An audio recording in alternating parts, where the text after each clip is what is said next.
Samsung probably misestimated the launch of the Galaxy A56 considering how many other manufacturers have launched phones in the $400 to $600 bracket in the past few months. But if you can find it in the crowd, the new top player of Samsung's budget lineup has a whole lot to offer. As a full-sized phone with plenty of storage and attractive display, some of the AI features that set Samsung's flagship phones apart, and most importantly, a price that's remained stable since last year. Only users who want the most performance per round or better rounded cameras will question the value proposition Samsung is laying down. But with the new Google Pixel 9a and outgoing Pixel 8a, not to mention the Nothing Phone 3a Pro and the iPhone 16e all vying for your attention, why would you go for the Samsung made option? Check out our video of this Galaxy A56 review and you will learn why. You will have to part with $499 to get Galaxy A56 depending on where you are viewing this. Whichever currency you are spending, you are getting to 56 GB of storage by default. It's unfortunate that there is no option to spend more to further expand the storage capacity, but having twice as much storage as the Galaxy A55 from last year without costing a penny more is the kind of upgrade we treasure. Like a fiercely independent teenager refusing to dress like their parents, the Galaxy A56 has moved away from the Galaxy S style design that the Galaxy A55 had and now sports its own unique look along with the other Galaxy A6 model. The side rail again contains the raised key island section to give the buttons more prominence, which we saw on the Galaxy A55, but now the back uses a new unified camera block with the three sensors surrounded by a peel of aluminum. The Galaxy A56 is rated IP67 for dust and water resistance, the same as the Galaxy A55 but behind the IP68 of most flagship phones like Samsung's own Galaxy S25 series. Similarly, the Galaxy A56 shares the A55's Big Dust Plus glass front and back panels, which is still tough but not as tough as the Big Dust 2, Big Dust 2 Plus or Gorilla Armor Glass types that have debuted more recently.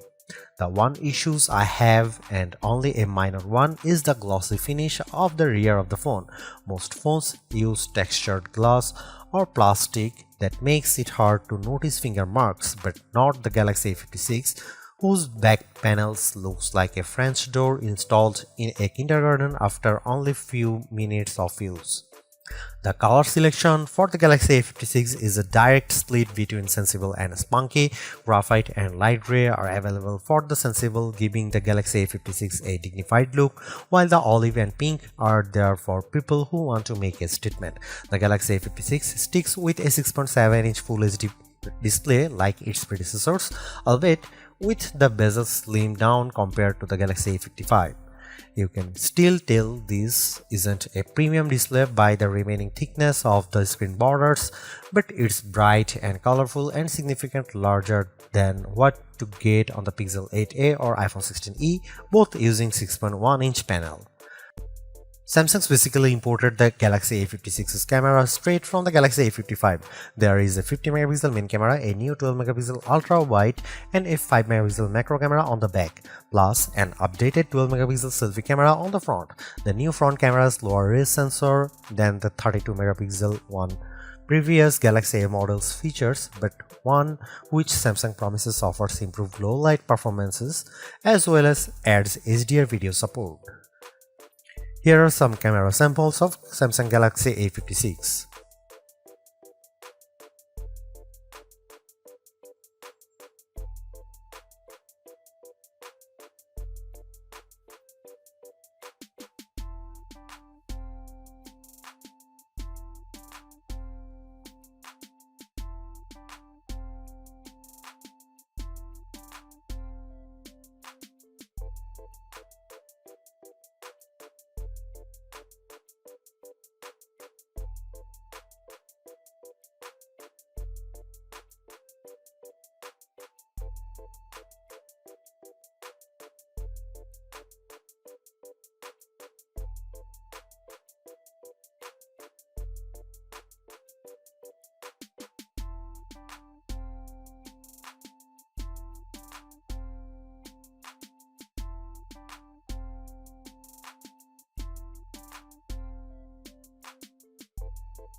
This is the category I went into my Galaxy A56 reviewed reading. Samsung's mid-range Exynos chips haven't been impressive historically, and with an Exynos 1580 driving the A56, I wasn't expecting great results, and undoubtedly, my expectations were met. To focus on the positive first, the Galaxy A56 does better than the Galaxy A55 it's replacing and beats the Nothing Phone 3a Pro on the Geekbench CPU and 3D Mark GPU tests. But the Samsung is a long way behind the Pixel 8a and iPhone 16e, which both use flagship grade chips, and I can't fathom how slow the Galaxy A56 is at processing video, turning in the single worst result I have seen on our Adobe Premiere Rush test of turning a 4K video into a 1080p one. Samsung has given the A56 a little extra help with intensive tasks with the addition of vapor chamber cooling, only seen on Samsung's flagship models before now. The influence of this addition was easily felt while gaming, as even when the Galaxy A56 has struggled to keep up with Genshin Impact at maximum setting and the 60 FPS frame rate setting, it didn't get that warm. While Samsung hasn't tricked out the Galaxy A56's chipset, it's generous enough to give the A56 256GB of storage by default. This is double the basic storage of all the rival phones we have mentioned here, but it comes at a bit of a cost. Firstly, this is the only available version to regular consumers. There is no other option to pay more to get 512GB or an even higher capacity, or to pay less if you prefer to save money or don't think you will fill 256GB. The other key factor is the Samsung no longer offers storage expansion via microSD card. This was offered on the Galaxy A55 and older models and allowed users to pop in up to another terabyte of storage. It's also a shame that the 12GB of RAM edition of the Galaxy A56 isn't being sold in Europe or North America. Having this much RAM on a phone of this price is a novelty, but also practical for performance reasons, and it's quite mean of Samsung not to offer it to us. The 5000 mAh battery in the Galaxy A56 is just as large as previous generations, but Samsung has somehow managed to squeeze much more battery life out of the same capacity.